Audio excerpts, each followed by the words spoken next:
जय हिंद सर। आज मैं एमएसपी के बारे में बताना चाहूँगा कि एमएसपी क्या है। एमएसपी के सकारात्मक पक्ष, नकारात्मक पक्ष और इसको प्रभावी बनाने की क्या रणनीति होनी चाहिए। एमएसपी एक सब्सिडी होती है जो केंद्र सरकार के द्वारा कुछ चयनित फसलों के लिए जारी की जाती है। एमएसपी का मुख्य उद्देश्य यह होता है कि सरकार किसानों को यह आश्वासन देती है कि उसके फसल को उचित मूल्य पर खरीदेगी। वर्तमान में 24 फसलों को एमएसपी में शामिल किया गया है। 14 जिसमें 14 खरीफ फसल, 6 रबी फसल, 2 नकदी फसल, 2 अन्य फसल। 2 अन्य फसल में तोरिया और नारियल आते हैं।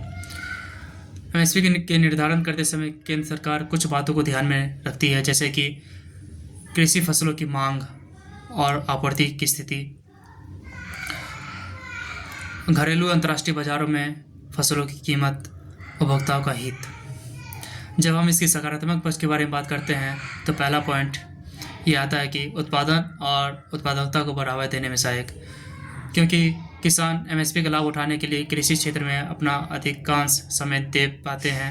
इसके फलस्वरूप कृषि के उत्पादन के साथ साथ उसके गुणवत्ता में भी वृद्धि देखने को मिलती है। समावेशी विकास में भी सहायक है, क्योंकि किसान और ग्रामीण लोगों की आय में वृद्धि होती है। खाद्य सुरक्षा के लक्ष्य को प्राप्त करने में भी सहायक। इसके द्वारा भारत की विशाल आबादी को खाद्यान्न उपलब्ध कराती है और नई तकनीक का प्रयोग हो पाता है, क्योंकि जैसे कि thresher, crusher, pump set, tube well आदि, और द्वितीय क्षेत्र का भी विकास हो पाता है। जब हम इसके नकारात्मक पक्ष के बारे में बात करते हैं तो पहला पॉइंट ये आता है कि सामाजिक, आर्थिक और क्षेत्रीय असमानता में वृद्धि देखने को मिलती है, क्योंकि इससे बड़े किसान को अधिक लाभ हुआ है। इसका मुख्य कारण यह रहा कि किसानों की जोतों का आकार काफ़ी बड़ा था, जिसके कारण उत्पादन अधिक हुआ है, जबकि छोटे किसान का लाभ कम हुआ है।